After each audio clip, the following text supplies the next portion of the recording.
17. Verset 13. Verset 13. Il est écrit ceci. 1 Chronique chapitre 17. 1 verset Chronique 13. 17, 13. Je serai pour lui un père et il sera pour moi un fils.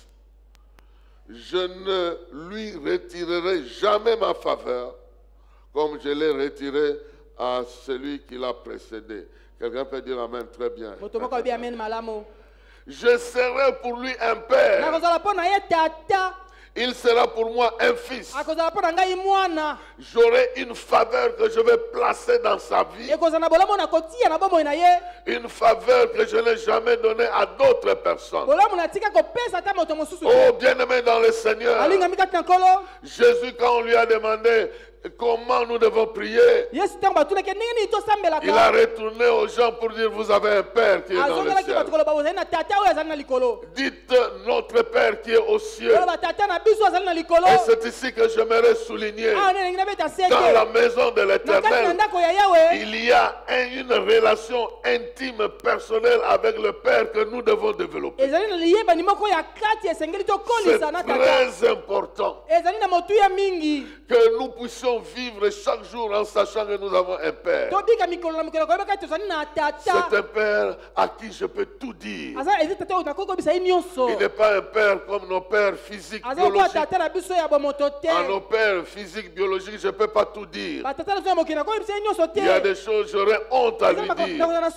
Mais avec mon Père qui est dans les cieux, il me connaît très bien. Je n'ai rien à lui cacher. Lui-même a dit: il sera mon Père. Père veut dire origine. Origine. Il sera mon origine. Il sera l'origine de mes bienfaits. Il sera l'origine de mes faveurs. Ceci veut dire que lorsque je vis dans une famille physique, biologique, j'ai aussi des origines biologiques, physiques. De ces origines-là peuvent venir des problèmes.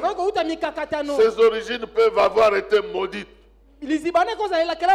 Peut-être qu'il y avait des malédictions dans ma famille biologique. Peut-être qu'il y a de la sorcellerie. Peut-être qu'il y a des problèmes. Et dans ma vie, ces problèmes vont me suivre par rapport à ma relation avec ma famille. Mais maintenant, je ne vis plus dans ma famille.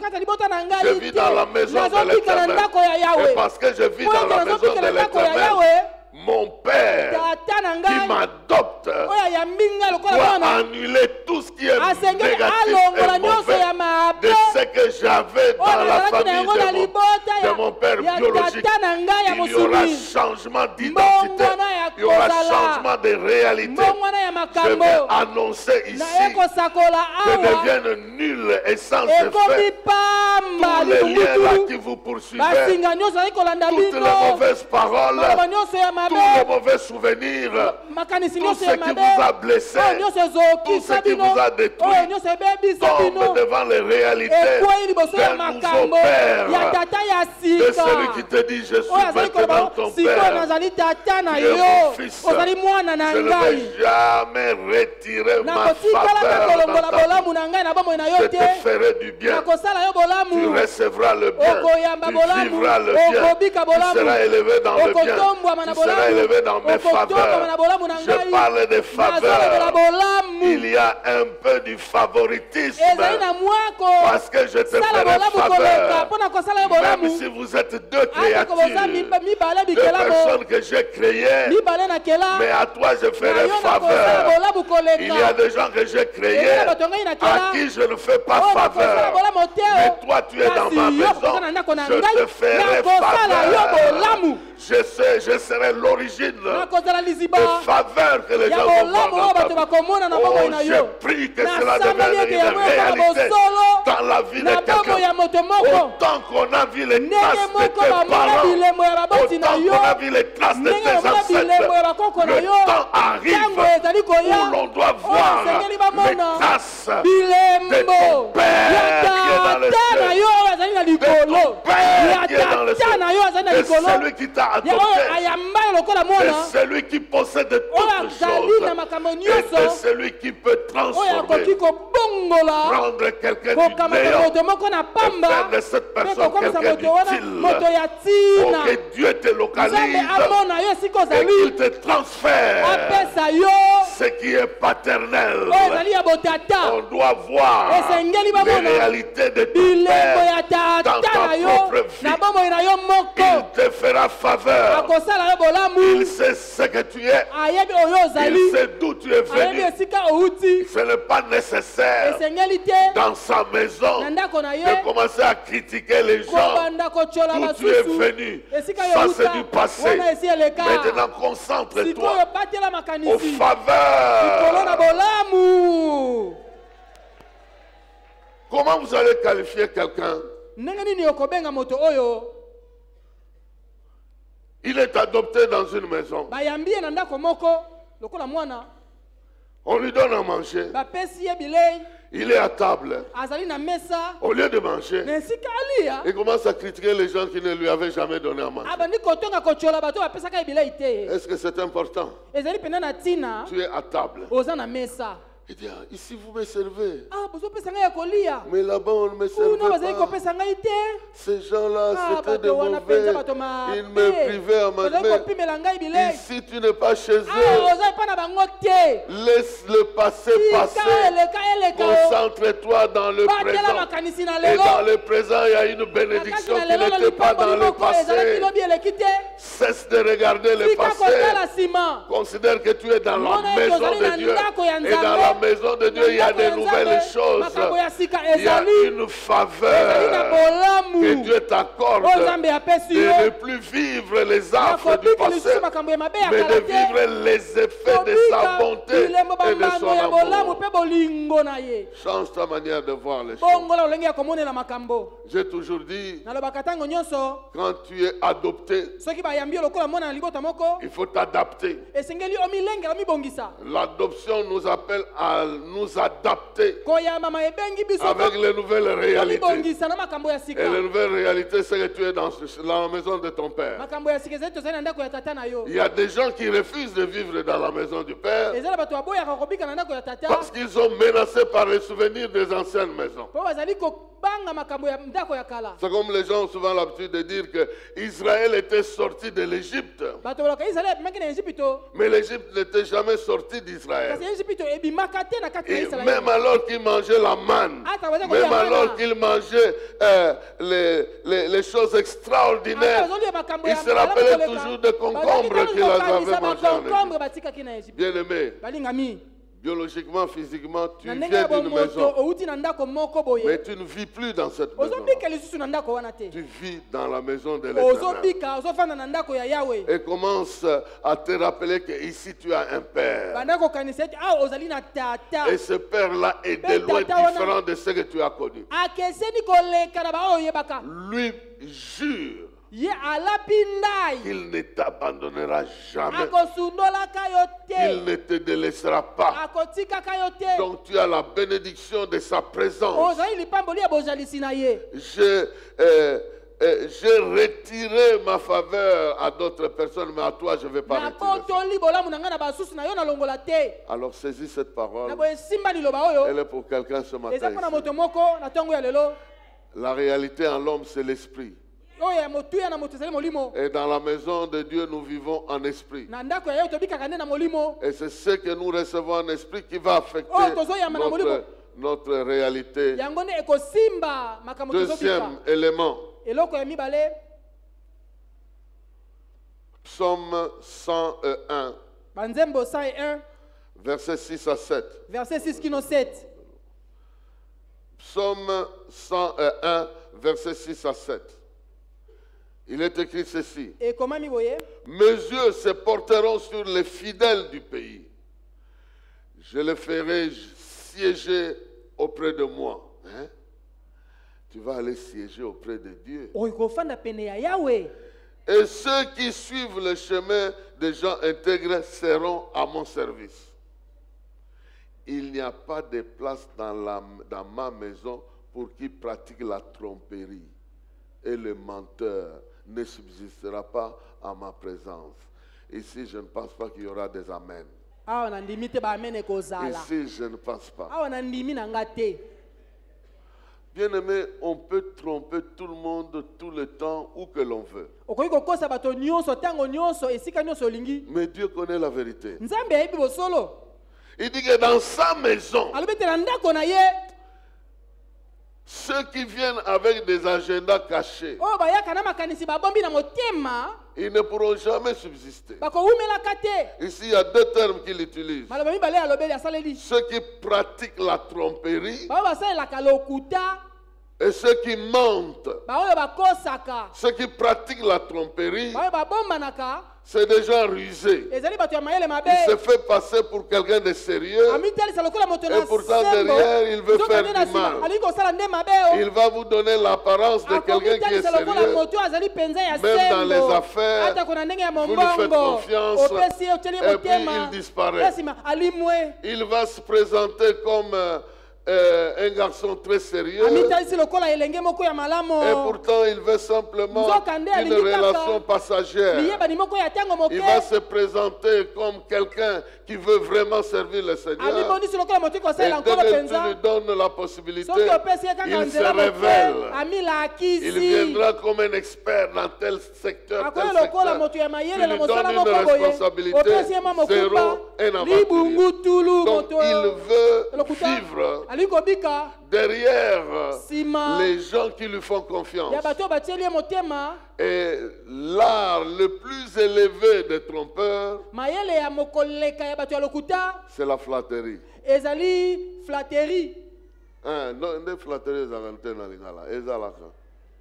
La flatterie. Donc quelqu'un va t'adorer dans le faux. Il va t'exalter juste pour te retirer quelque chose. Les gens du monde avaient compris que il y a un adage que vous connaissez très bien. Vie aux dépens de ceux qui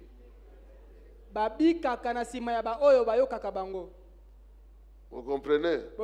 Tout flatteur vit aux dépens. Et que Dieu nous aide à découvrir les flatteurs. Le problème, c'est qu'on dirait que nos oreilles ont été préparées à la flatterie. Et le premier flatteur du monde, c'est le diable lui-même. Il y a un pasteur qui nous a dit une fois, il était venu prêcher chez nous, il a carrément sorti tout l'argent qu'il avait en poche. Lorsque ses enfants l'ont vu, homme de Dieu, homme sans péché, tu les dépasses tous. Moi, une fois, ils m'ont regardé. Ce jour-là, je ne les regardais même pas. Je ne répondais même pas à leurs histoires. Et puis quelqu'un a lâché.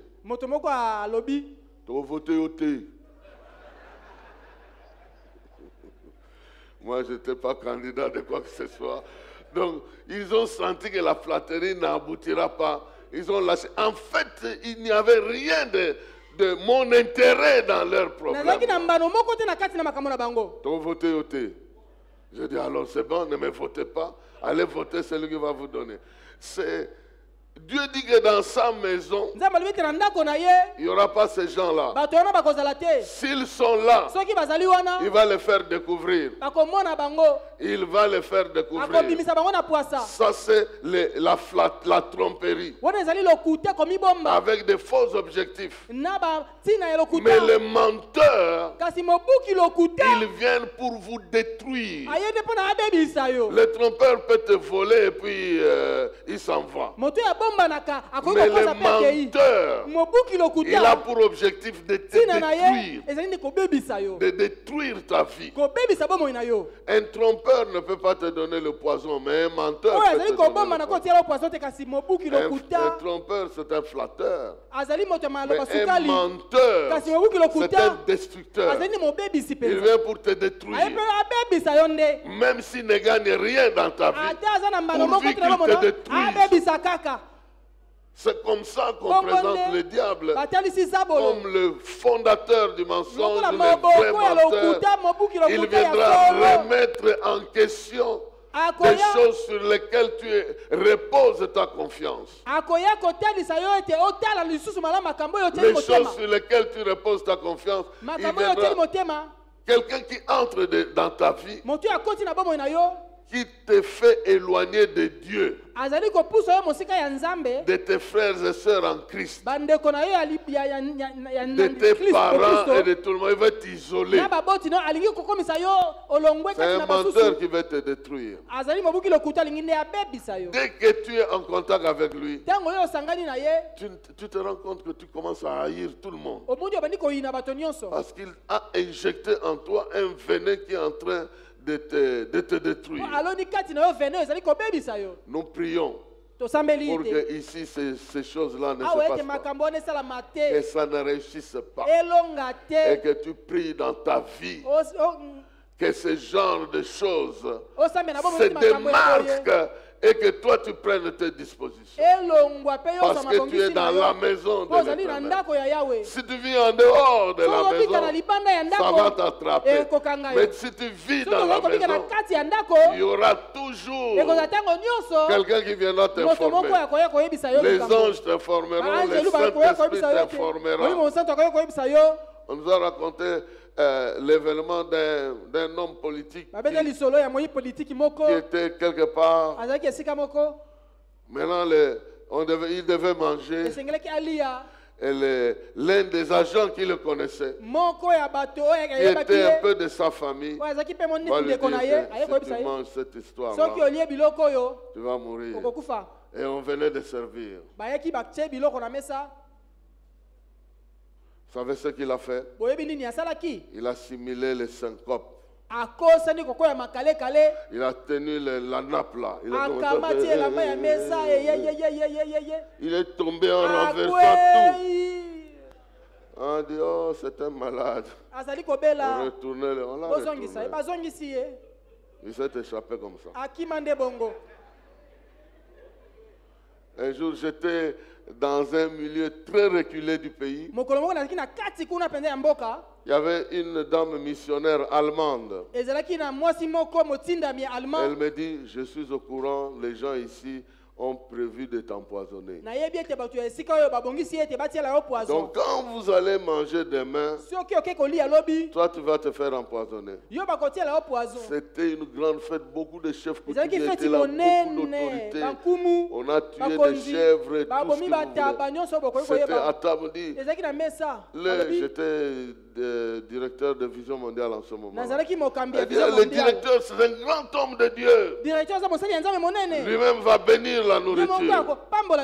Je me suis levé, Seigneur, pendant que je bénissais la nourriture. L'information de cette maman est venue pendant que je bénissais la nourriture. J'ai béni la nourriture parce que tout le monde devait manger la nourriture bénie. Mais quand je me suis assis, on m'a servi, j'ai refusé de manger.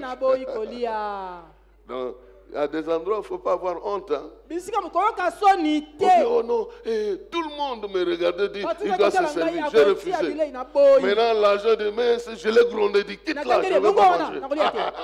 Et je n'ai pas mangé. Voilà. Donc le reste, c'est que quand Dieu t'avertit, et je suis en train de vous raconter tout ça pourquoi? Parce que Dieu va vous avertir. Si je vous raconte ça, c'est parce que Dieu veut vous ouvrir les yeux, soit dans un son, soit dans une information. Ne touche pas à cette chose-là. Toi aussi, n'en fais pas de problème, mais touche pas et passe simplement. On rentre à Lubumbashi.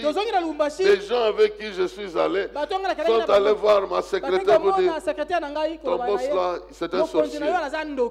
C'est un sorcier, il connaît les histoires. Comment il connaît les histoires? Non, je ne suis pas sorcier. J'ai un Dieu qui sait que ma vie ne peut pas être contrôlée par vous. Vous ne m'avez pas créé. Vous n'avez pas mon avenir. Ce n'est pas vous qui me nourrissez. Ce n'est pas vous qui m'entretenez. Je n'ai rien à voir avec votre avenir. Si vous avez besoin d'un poste, cherchez-le, vous allez l'avoir. Mais ne pas chercher à ma vie. Ça n'a rien à voir. Est-ce que quelqu'un m'entend? Qu'il en soit ainsi dans ta vie. Commence à prier, le Seigneur va te réveiller. Il va t'ouvrir les yeux et il te dira fais ceci, fais cela. Tu ne tomberas pas dans le piège de l'adversaire parce que tu es dans la maison de l'Éternel. C'est l'Éternel qui contrôle toutes choses. C'est lui qui contrôle tes va et tes viens. Tes va et viens. Il contrôle ce que tu respires, ce que tu manges. Alors, il est écrit, portez vos pensées sur Jésus-Christ. Et lorsque vos pensées sont collées à Christ, lui qui connaît la vérité, il va vous souffler dans vos pensées ce qu'il faudra faire. Troisième chose, dans la maison de l'Éternel, non seulement il nous aide à découvrir le faux pour éviter le faux, et nous allons grandir dans le discernement. Je prie que quelqu'un ait ce discernement-là déjà. Troisièmement, nous allons dans Ésaïe 56, versets 4 à 5. Ésaïe 56, versets 4 à 5. Il est écrit ceci. Car voici ce que l'Éternel déclare à ceux qui sont uniques, qui respecteront les sabbats que j'ai prescrits, qui choisiront de faire ce qui m'est agréable et qui s'attacheront à mon alliance. Je réserverai dans ma maison et dans mes murs une stèle et un nom qui vaudront mieux pour eux que des filles et des fils. Je leur accorderai un nom impérissable qui ne sera jamais raillé ou rayé, tout ce que vous voulez. Ici, Dieu fait une promesse. Pour ceux qui sont fidèles dans sa maison, il va vous donner un nom. Il va vous donner un nom, une réputation, une valeur dans la société, plus que la valeur que peuvent vous apporter des fils et des filles. Donc le nom que je vous donnerai, même vos filles et vos fils ne vous feront jamais porter à ce niveau-là. Et lorsqu'on citera ton nom, ça va dégager une réalité de valeur tout autour de toi. Vous savez que le premier nom qu'on nous a donné, c'est celui de Jésus. Dans la maison de l'Éternel, nous avons le nom de Jésus. Lui a reçu le pouvoir de Dieu. Il a été élevé au-dessus des trônes, des dignités, des puissances, au-dessus de tous les noms. Et il a reçu un nom qui est au-dessus de tout. Et en son nom, tout genou doit fléchir, toute langue doit confesser qu'il est le Seigneur. Il a réalisé cette promesse en donnant dans sa maison un nom de référence. Mais vous-même aussi, en utilisant ce nom de référence, votre nom sera collé. Votre nom va recevoir la valeur. Votre nom va recevoir l'autorité, la réputation du véritable nom qui est honoré. Vous avez entendu les démons dire, Jésus, nous le connaissons. Paul aussi, on le connaît. Mais vous, on ne vous connaît pas. Ils ont connu Jésus. Ils ont connu Paul. Paul, ils l'ont connu parce qu'il a travaillé dans la maison. Il est resté fidèle et Dieu lui a donné un nom. Je suis en train de prier ça. Pour que même dans ta famille, ton nom soit le nom qui va faire... qui va être perpétré. Chaque membre aimerait donner ton nom à son nom. Bon, si tu ne veux pas, c'est ton problème. Mais moi, je te dis que Dieu veut t'élever comme un modèle dans sa maison. Il te donne un nom. Tu ne seras pas le premier. Parce qu'à Abraham, il a dit, je rendrai ton nom grand. Je le rendrai grand. Et le nom d'Abraham n'est jamais devenu grand en dehors des épreuves. C'est la grandeur des épreuves qui a rendu son nom grand. Ce n'est pas non plus 25 ans pour qu'il attende les enfants. C'est l'épreuve de sacrifier son fils qui lui a valu cette grandeur. De savoir donner ce qu'on a. Parce qu'on veut le glorifier. Il a pris dans ses pensées l'idée de sacrifier son fils. Et depuis que c'était passé là-bas, c'était déjà une réalité devant Dieu. Il dit maintenant, quand il a mis l'acte, Dieu a dit, je vois maintenant que ce qui est dans tes pensées, c'est effectivement ce que tu veux faire. Bien-aimé, il y a un Dieu qui veut te donner un nom, qui veut rendre ton nom grand. Ce n'est pas d'abord pour que toi tu sois glorifié, mais pour que lui soit glorifié au travers de ton nom. Parce qu'il veut quand même que les gens sachent que j'ai élevé des enfants. Il y a des enfants dans ma maison qui sont élevés dans la société. C'est moi qui ai fait qu'ils soient ce qu'ils doivent être. Alors moi je cherche les multimilliardaires, les multimillionnaires, les multiceci, les véritables gens dont les noms vont impacter la société. Même la fin va dire que j'ai régné bien dans ce pays-là, mais c'est cette femme-là ou c'est ce monsieur qui est venu me tuer. La pauvreté va dire, moi j'ai dominé un endroit, mais quand lui est entré là-bas, il a zigoué la pauvreté et tout le monde là a changé. Dieu veut transférer des bénédictions dans la vie de ceux-là à qui il doit donner un nom.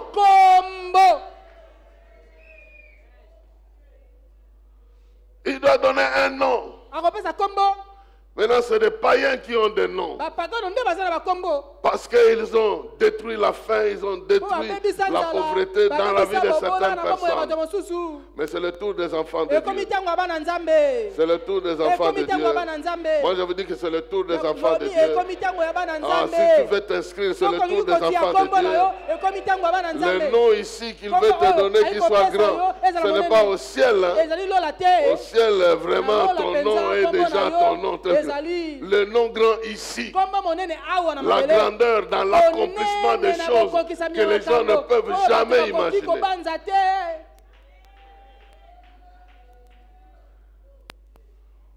Donc à un moment donné, la ville de Kinshasa est pleine de magasins et de boutiques de chrétiens.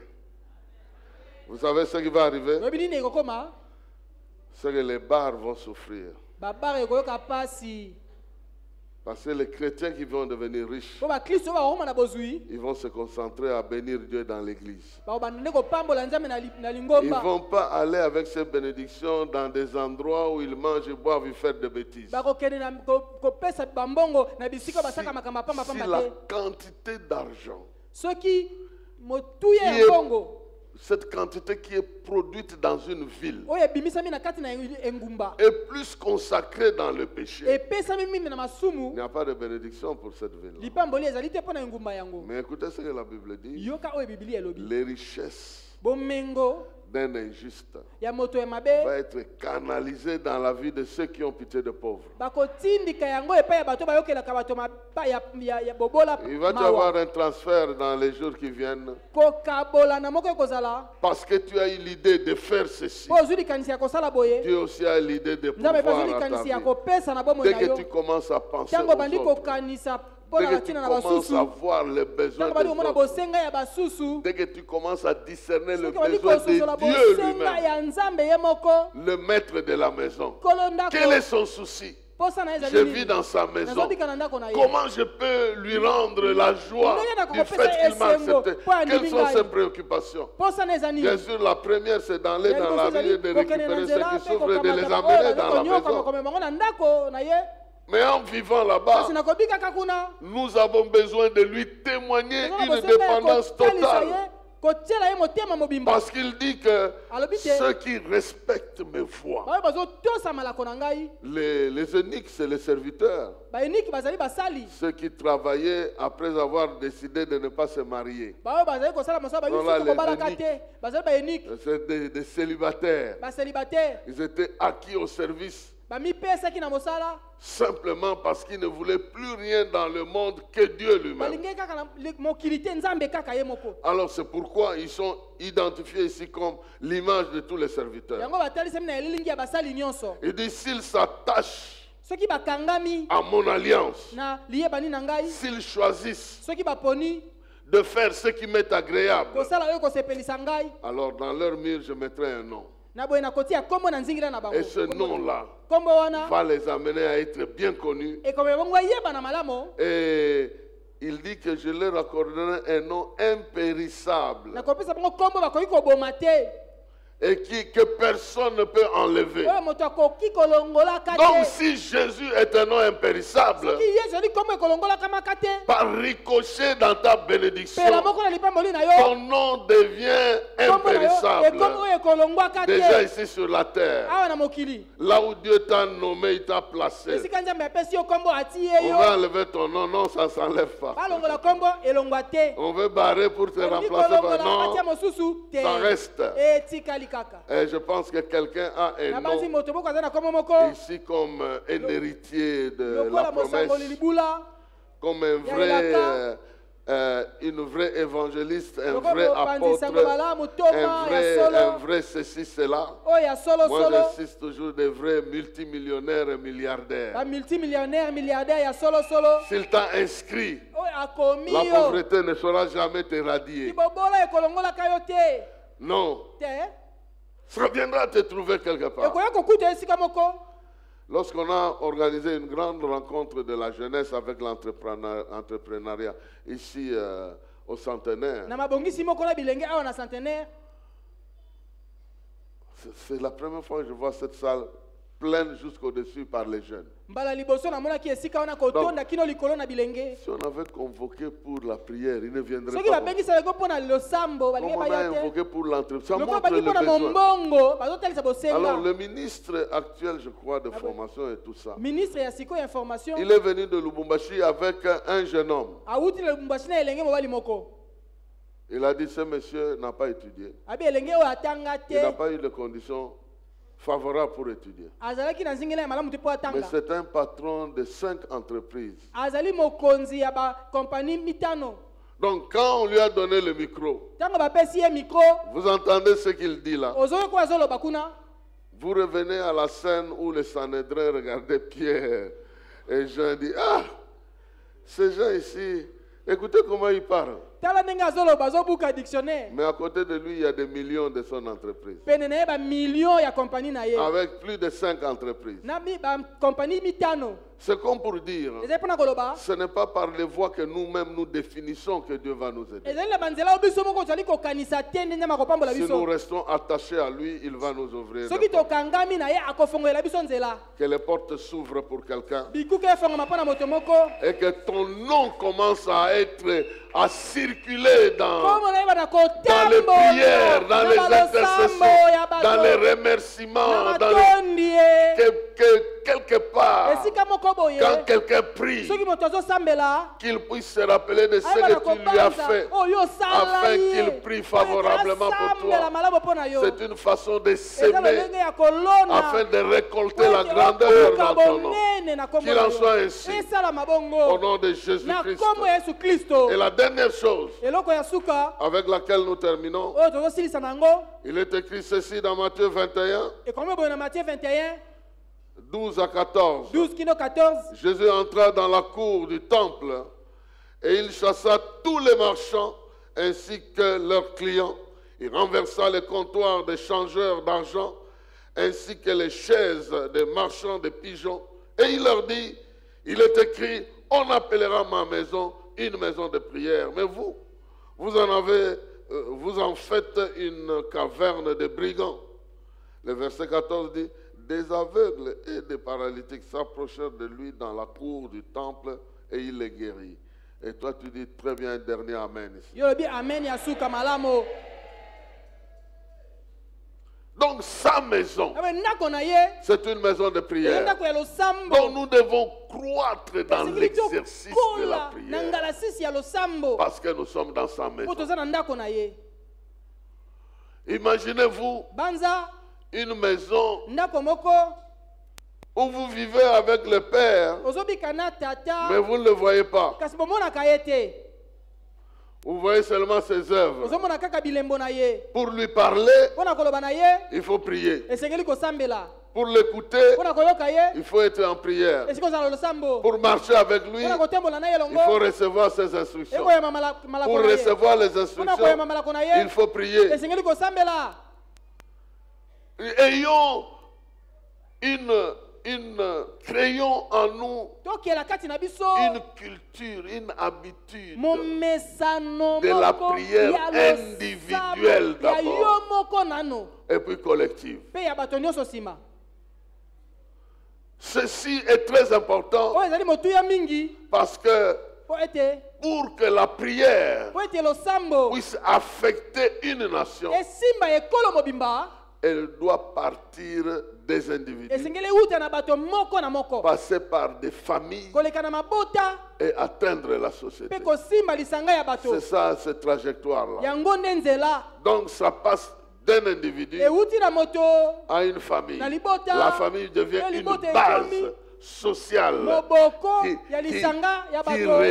qui produit ces rayons de prière. Imaginez-vous autant de familles qui prient dans une société, autant l'atmosphère est envahie par la prière et l'opération démoniaque baisse sur le plan spirituel de ce pays-là. Et en ce moment-là, même ceux qui avaient du mal pour réussir dans les affaires, ils sont en train de réussir parce que les esprits sont en train de fuir. La prière est très importante. Nous avons besoin d'en faire partie intégrante de notre propre vie. Ce n'est pas normal de faire un jour sans avoir prié, 2 jours sans prier, une semaine sans prier, un mois sans prier. Ce n'est pas normal. Vous n'allez pas avoir la force nécessaire. La force nécessaire vient dans la prière. Quand vous vous tenez devant le Seigneur, il libère une puissance de sa présence. Même si vous ne voyez pas ça, mais vous en êtes revêtus et partout vous partez, ce rayonnement va affecter votre environnement. Donc nous avons besoin de faire de notre corps le temple de l'Esprit et de développer les mécanismes et les systèmes de prière. L'apôtre Paul disait, je bénis Dieu parce que je prie en langue plus que vous tous. Parce qu'en réalité, des fois, on ne sait pas comment prier. Mais dès que Dieu t'inspire une prière, tu peux rester en train de le faire en ton esprit, tout en faisant autre chose aussi dans tes responsabilités normales. Alors, bien-aimés, c'est dans ces conditions-là que nous pouvons faire croître le miracle dans la maison de l'Éternel. On dit après avoir chassé les marchands, il a atteint le vrai problème de la maison de l'Éternel. La maison de l'Éternel veut apporter des solutions à ceux qui ont des problèmes. Je prie maintenant, quel que soit ton problème, quelle que soit ta préoccupation, quelles que soient tes difficultés, nous sommes dans la maison de l'Éternel. Et l'Éternel te regarde favorablement et qu'il exauce ta prière. Il exauce aussi ma prière que je fais pour toi, afin qu'il intervienne dans ta vie, afin qu'il écarte les dangers de ta vie, afin qu'il bénisse ta vie. Et je bénis cette vie-là au mois de juillet. Un mois de juillet qui s'annonce déjà. Ce mois de juillet, c'est un mois où Dieu veut faire à quelqu'un une faveur. Nous sommes dans sa maison. Nous sommes dans sa maison. Nous sommes dans sa maison. Et parce que nous sommes dans sa maison, il veut travailler derrière les événements. Toute chose va concourir à ton bien. Au cours de ce mois ici, Dieu veut travailler derrière les événements. Il y a une mise en place. C'est ce que j'ai entendu dans mon cœur. Il y aura une mise en place. Une mise en place de bénédictions dans ta vie. Une mise en place de réponses dans ta vie. Une mise en place de ta position, je ne sais pas où. Il y a une mise en place qui va affecter ta vie. Et il y aura de bénédictions parce qu'il fait la mise en place. Si le diable a enlevé ces bénédictions en place, Dieu veut les retourner en place. Il va faire cette mise en place dans la vie de quelqu'un. Cette mise en place est dans tous les sens. Certains vont entrer même dans certains postes parce qu'il y a une mise en place. D'autres vont recevoir des bénédictions parce qu'il y aura une mise en place. Il y a quelque chose qui va t'arriver parce que tu es dans la maison de l'Éternel et la bénédiction est assurée. Que Dieu bénisse sa parole. Nous allons nous tenir debout pendant un instant. Tu te tiens debout.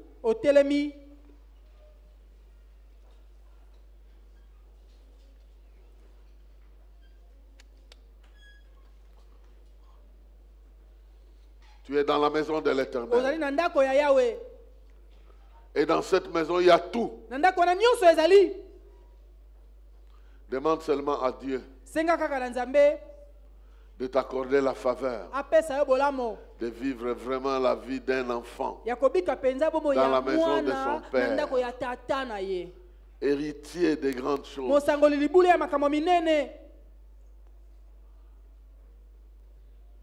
C'est le temps. Il fait des mises en place dans nos vies, qui passent dans nos pensées et qui se réalisent. Père de gloire, dans le nom de Jésus-Christ, nous nous approchons près de toi. Parce que c'est par ce nom que nous avons le droit de nous adresser à toi. Regarde la vie de tes enfants, des fils et des filles. Permets à ceux qui ont fui, qui sont sortis, reviennent comme un enfant prodigue. Il trouvera de l'amour. Elle trouvera de l'amour auprès de toi. Je te prie, Seigneur, de ramener ceux qui se sont égarés dans ta maison, afin qu'ils y trouvent le bonheur. Je te prie, Seigneur, de saisir la vie de chacun de nous, pour qu'elle devienne significative dans ta maison. Que ta maison soit remplie de vaillants, des gens qui affectent la société avec des multiples bénédictions que tu nous donnes. Oh Seigneur, il est écrit que quand les justes se multiplient, le pays est dans la tranquillité, dans la joie. Multiplie. Mets en place tes enfants. Positionne-les à gauche et à droite, afin qu'il brille et qu'il rayonne. C'est ma prière, je crois que tu l'exauces. Et je sais que tu l'exauces. Merci pour toutes choses, Seigneur, et merci pour tout ce que tu continueras à faire dans nos vies. Nous te remercions pour cette parole que nous te confions. Au nom de Jésus-Christ. Amen. Amen.